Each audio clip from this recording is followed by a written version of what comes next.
Number 5. Mannequin Woods. This happened when I was growing up, around 2004 or 2005 when I was about 13 years old. It took place in a rural area, a good ways outside the town of Uvalde, Texas. The town itself was really small back then and not much to look at. It's just one of those towns that really isn't on the way to anywhere important. My father knew someone who owned a deer lease that was about 1,000 acres, down outside of that area, and was complaining about a ton of hogs that were tearing up their land. Being open season on hogs in the south, my dad thought he would surprise me that summer and take me down for a week to go hunting for them. Not only did that help him with networking for his job, but it also gave us some quality father-son time. I remember the drive down there from Dallas was torture. It was about 7 hours in my dad's hardtop Jeep Wrangler. That car was so uncomfortable I hated it. All I had to do was either stare out the window or try and beat Super Mario Land 2 on my Game Boy Pocket, something I was never able to accomplish in my youth. The drive obviously took most of the day, so we got there in the early evening. The owner of the land had told my dad that he hadn't had anyone lease it that year yet, and the cabin on the property might be a little rough and dusty. I didn't really care. At that point in my life, I had been in scouts for a couple of years and spent a lot of my free time in the woods or fishing with friends. Needless to say, I was pretty comfortable roughing it. So after unlocking the gate and driving to the cabin on the land, we settled in. The cabin was pretty rough. Dust, dirt, and flies everywhere.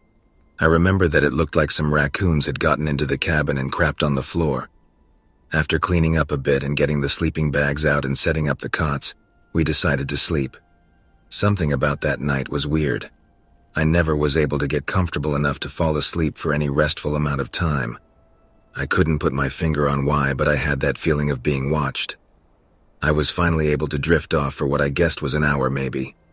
When we woke up, it was early, about 7 a.m. We decided to scout around the land for tracks and signs of hogs and find a good place to set up a blind. It was summer and horribly hot in the afternoons, so morning was the best time to be out and about. After walking for an hour or so, we came to an area of trees, slightly dense, and luckily found some signs of hogs. Typical torn-up ground where they had been rooting, so we followed them into the trees. I was looking for more signs when my dad stopped me with his arm. I remember looking up and seeing someone standing about 50 yards away. Some of his body was blocked by trees. This was private land, so they definitely weren't supposed to be there. We also had confirmation from the owner before we got to the lease that nobody was there. Not to mention the gate was locked up when we first arrived. The person was wearing a bright-colored red jacket. We slowly walked toward them. My dad called out something like, "Hey, we're hunters. This is private land." The person didn't move at all, dead still. We were about 30 YDs away and could see that he was turned away from us with his hands in his pockets. Weird thing was that the person was in a ski jacket and what looked to be ski pants. Now remember that this is Texas in the summer. It was about 98 outside by then. My dad called out again. There was no reaction. He told me to stay behind him and unsnap the clip of his pistol holster. That's all we had at the time, since we were only scouting the area. The rifles were back at the cabin. We approached the person's right side, and then my dad told me to stay put about 20 woods away. I stood and crouched down, watched him circle around to the front of the man, all the while talking to him, asking if he was okay. He finally passed around to the front of the man, and my dad stood straight up with a confused look on his face. I called out and said, "What's wrong?" And he called back saying, "It's a mannequin." I walked over to it while my dad stood there staring, and as I got closer, one thing stood out the most. The clothes it was wearing were brand new. No dust, sap, bird droppings, or signs of being outside for more than a day at most. At that moment, I looked at my dad and could see him get worried. Almost immediately after, I felt that feeling again, like we were being watched, and I knew my dad felt it too. I wanted to start crying. I remember feeling suddenly so scared. My dad whispered, "We're leaving right now." He grabbed my hand and drew his pistol. He scanned the area the whole way back while I was trying to hold back panicked tears. We got back as fast as we could. I was terrified, so it felt like an eternity, but in reality it was only about 45 minutes max. After returning, we packed up and beat feet. We drove back home that day and didn't talk much on the way back. I remember right after we left, my dad called his buddy, the owner of the land, and he was confused. He said that he would go check it out next week when he was in the area. He also said that he had never had an issue with people because his property was high fenced. My dad normally isn't a paranoid person, but me being young and the lease possibly having someone there we didn't know about, he decided to be cautious and just get out of there. After we got back home, we talked and my dad wasn't able to sleep the night before either. He had the same feeling but didn't want to wake me up because he thought I was sleeping too. Turns out that next week he got a call from his buddy and he checked the whole property and never found any trace of anyone, no mannequin or anything. That story still makes my hair stand on end. No idea what that was, but the paranoid man in me thinks it was some kind of trap or something. Number 4. Did you sleep well? I'm a 17-year-old guy currently living in Phoenix, Arizona. This incident took place around 6 months ago on an overnight trip into the Superstition Mountains, which are about an hour drive east of Phoenix. I'm not going to specify the exact trail because I've been doing this stuff long enough to realize what happens when you post stuff on the internet. Whether it's a good trail, an abandoned mine, ghosts, or whatever it may be, people come flocking and usually with a lot of trash and loud music. Anyway, this particular trail I was taking was an 8-mile loop through a canyon.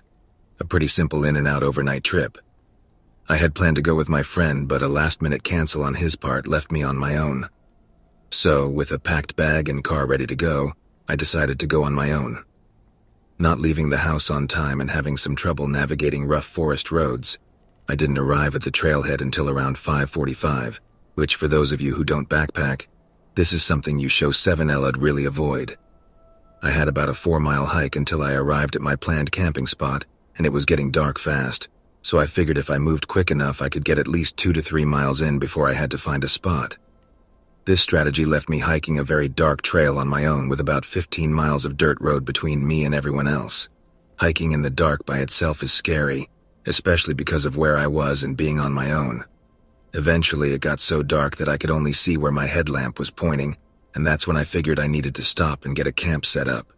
Only using the headlamp as my light source and trying to move fast, I ended up in a less than ideal spot, but there were some burnt pieces of wood and the remains of a fire circle, so it looked like people had been there before, but definitely not recently. My first priority was to get the fire going. I scanned the area around me and was able to find some dry wood, and I got the fire going.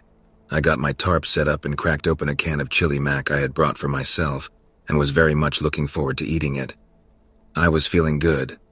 My camp was set up and my food was on the fire. The feeling of uneasiness from the hike had almost gone away, but it was still there. To fully understand what happened, I have to explain to you how my camp was set up. The site I had picked was a small clearing surrounded by large pine trees with the trail about 30 feet to my left. When you're in the woods and have a fire going, the fire casts a circle of light around it, and everything on the edge of that circle and past it is pitch black. I was sitting on the ground near my fire eating my dinner when a small rock about the size of a marble was thrown into my camp. I looked at the tiny rock in shock as I was positive that I was the only person on this trail that night. I immediately turned my light on and towards the area where I had seen the rock come from. But due to the density of the pines and brush, I could only see about 10 feet. I spent the next 15 minutes in disbelief as I scanned the tree line that surrounded me, searching for what or whoever had thrown the rock, not daring to stray too far from my fire, which in hindsight offered me a false sense of security. After sitting back down and spending the rest of my time on high alert, I was able to convince myself that I had somehow kicked the rock, or it had fallen from a tree. I went to sleep that night not expecting the pure terror that was about to unfold. I woke to the sound of rustling leaves, barely audible if you weren't listening for them, but they were there. Still in a sleepy daze, I listened as the rustling of leaves got harder to hear. I assumed they were moving away from me.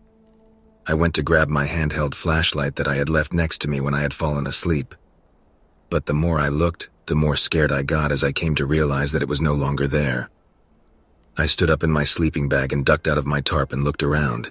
I was able to see a light off in the woods. It couldn't have been more than 15 feet away. It was my flashlight, laying on the ground in a pile of leaves. This is one of the few moments in my life where I have almost crapped my pants.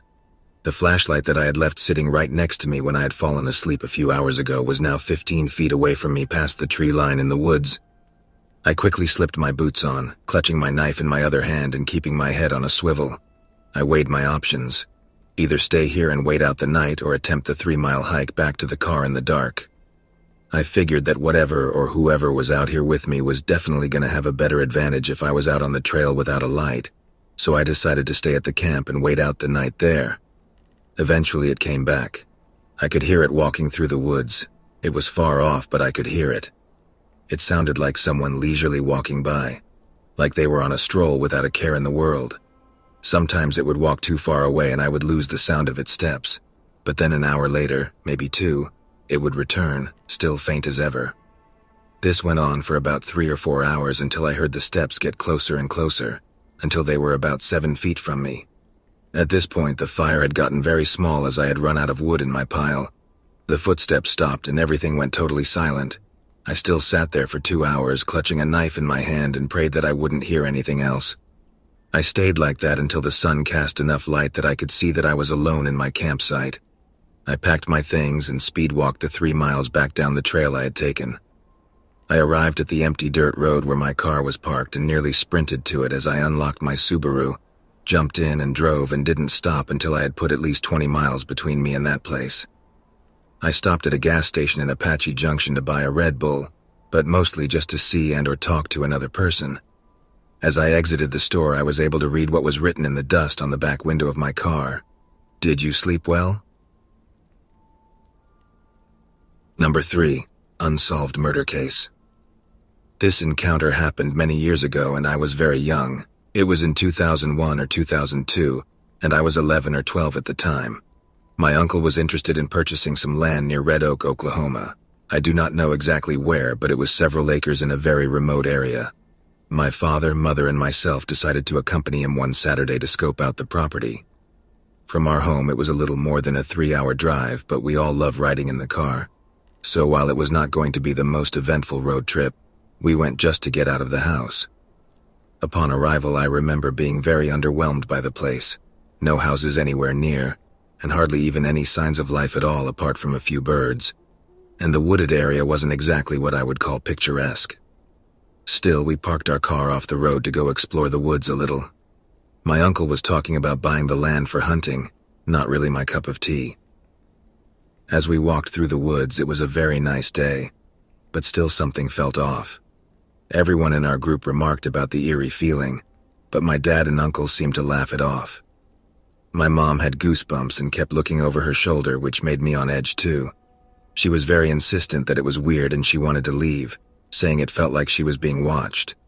After a bit of hiking, I noticed that there was a small red building. I've seen bigger storage sheds in the suburbs, but it looked well built. My uncle said there was nothing about it on the listing, so we went to peek inside. The door was open, and inside there were open cans of food, a ratty blanket on the floor, and it stunk unlike anything I'd ever smelled before. Following this discovery, we all agreed it would be best to get back to the car if there was some crazy hermit living in the woods. We didn't want to be around to find him. The only issue was that we had walked pretty far into the woods and now weren't exactly sure which direction was correct. The eerie feeling really amped up and we were all on edge. We ended up hiking another mile before we finally found the road, but we were further down from where we had parked the car, but at least we could just follow the road now. Walking along the road, we came across a truly unsettling sight. Right in the middle of the asphalt was a dark gray cat, on fire. I have no idea why a cat was out in the middle of nowhere or how it came to be killed and set alight. Obviously, this had just happened, but there was no one in sight. Naturally, we ran the rest of the way to the car. There was a huge scratch in the paint all down the side of it from hood to trunk. Thankfully, that was the only damage and my dad was able to start it without any trouble, and we drove away as fast as we possibly could. My heart is sped up just recounting this moment, definitely one of the scariest of my life. Needless to say, my uncle did not buy the land, and I'll always remember this terrifying encounter. But like anything, over time I sort of pushed it to the back of my mind and it just became one of those odd moments you occasionally retell at family get-togethers years later. So much that it's almost just a funny story. The reason I'm sharing this is because I was reminded of it last night while binge-watching some episodes of BuzzFeed Unsolved on YouTube, when they shared the story of a family that disappeared in the same area, while also looking at some land for sale. The disappearance of the Jameson family is the name of the mystery in the video if you're interested. The family died in the same area we were searching at, roughly 7 years after we made our trip there. There are many theories about their deaths, including the allegations of some sort of cult in the area, complete with something about dead cats. Coincidence? probably. But the whole story gave me chills. So if my family narrowly avoided being killed by some witches or a cult or whatever, or if we just stumbled upon a hermit who didn't want us in his woods. Number 2. Killer ghost. My brother saw a ghost as a kid. 2 decades later, I realized what he actually saw. I was about 7 years old, my brother about 10. It was well past our bedtime when our mom woke up off the couch to put us to bed. Our dad worked construction out of town back then, so it was often just us 3 at the house for weeks at a time. Up the stairs and to the immediate right was our parents' bedroom. Going left put you in the middle of a hallway. Taking another left down that hallway led to my brother's room. The opposite end was my room, which was also across the hall from our upstairs bathroom. At either end of the hallway are windowed doors we always kept locked and rarely used. The door on my end led to a balcony overlooking our front yard, and the door on my brother's end opened to our back porch. The house kinda leans into a small hill. My brother and mom both had a habit of waking up in the middle of the night to use the bathroom. I only knew this because I was always a light sleeper and they just couldn't help flushing with the door wide open. This night, however, my brother stopped on his way to his room and came back towards the bathroom. I'm gonna try to pee before I go to bed. The past few nights I've been too afraid to walk to the bathroom. I keep seeing a man wearing stripes at the end of the hallway. I don't know if my mom wrote it off as my brother telling ghost stories to try to scare me, or if she was already half asleep and didn't catch it. But she didn't react at all to my brother's confession. I, on the other hand, was terrified by it. The fear of seeing a ghost like that at the end of the hallway or through the windows is the reason I started running from the stairs to my bedroom at night. Years later, when I was about 18, my mom and I were having a conversation in her car about a dog we had for a very short time when I was little. We were sharing stories about Max's tendency towards destroying my shoes and other unruly behaviors when my mom blurted out, "Do you remember that time I opened the front door for the cops and Max ran inside to the kitchen and started tearing open that big bag of dog food we had?" This really caught me by surprise, because in all the years I lived in that house, we never once called the cops. We are a gun owner family in a quiet neighborhood, so it was never necessary. I asked her what she was talking about, and she looked equally surprised as if she had just revealed something by accident. "Oh, that's right. I never told you because you were too young at the time. One night I woke up hearing noises outside my window, and when I looked I saw a man staring into my bedroom." She went on to describe how turning on the lights caused him to take off running and how she grabbed my dad's pistol before calling the cops. I can't remember all the details I gave them when they showed up. Tall white male wearing a striped shirt and jeans, short dark hair, something like that. They said it matched the description of a man they were looking for in the area. It turns out he had escaped from jail on a murder charge. Now I know it sounds so obvious hearing those two stories back to back, but it wasn't until a few years ago in my mid-20s that I pieced together that my brother had unknowingly warned us about a murderer who spent multiple nights pacing our home.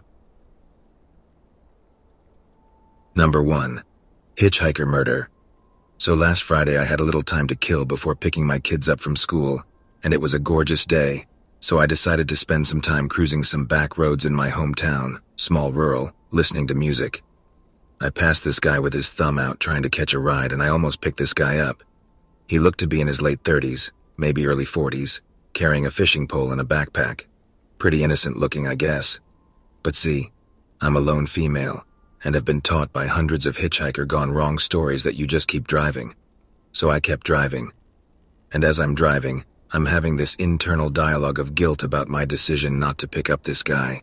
You know, if I was hitchhiking, I'd hope someone would pick me up, and I mean really, what's the worst that could happen? That mixed with my new self-improvement goal of doing the things that scare me as often as possible, led me to the conclusion that if when I looped back around and he was still walking, I would pick him up. Sure enough, about 10 minutes later he was still there. I was feeling a little nervous pulling over picking him up, but what was I going to do? Peel out while he was trying to get in my vehicle? As soon as he got in, I realized I had probably made a horrible mistake. He seemed like he was tweaking and smelled god-awful. On top of that, this dude was looking at me like I was a feast and he was starved. I didn't realize exactly how rattled I was with my decision until he asked me for a smoke and my hands were shaking so badly I barely pulled one out of my pack without breaking it. Driving made it easier to hide my nerves, but I was internally freaking out and trying to decide how I would beat this guy's ass if he tried anything. His name is Wayne, and he lives about 5 mins from where I picked him up. Meanwhile, he's telling me how he lost his license due to DUIs, and how he is living in this house with an old man. He tried to get him to come with him, but he didn't want to come, etc. He's also trying to talk me into hanging out at said house with him and coming over and drinking with him the next day. When I finally get him to his destination, it's a little shack-like thing surrounded by all these junk cars and garbage. He gets out and is still trying to get me to come inside with him. I told him no and left. I'm feeling really relieved and a little proud that I faced a fear of mine. Fast forward to Monday, my instructor says, "Holy crap. Apparently someone got murdered down the road. Do you know anyone down that way?" I said, "Wow. You know, that's really ironic. I took a hitchhiker down that road on Friday. His name was Wayne, I think." Probably wasn't 15 minutes later when I see Wayne's picture on Facebook saying the FBI had picked him up for stabbing someone to death at the very house I dropped him off on Friday. Graphic information of how he stabbed him in the lungs and the victim bled out in that little shack. And the old man he was living with doesn't even exist. I swear I'll never pick up another hitchhiker ever again.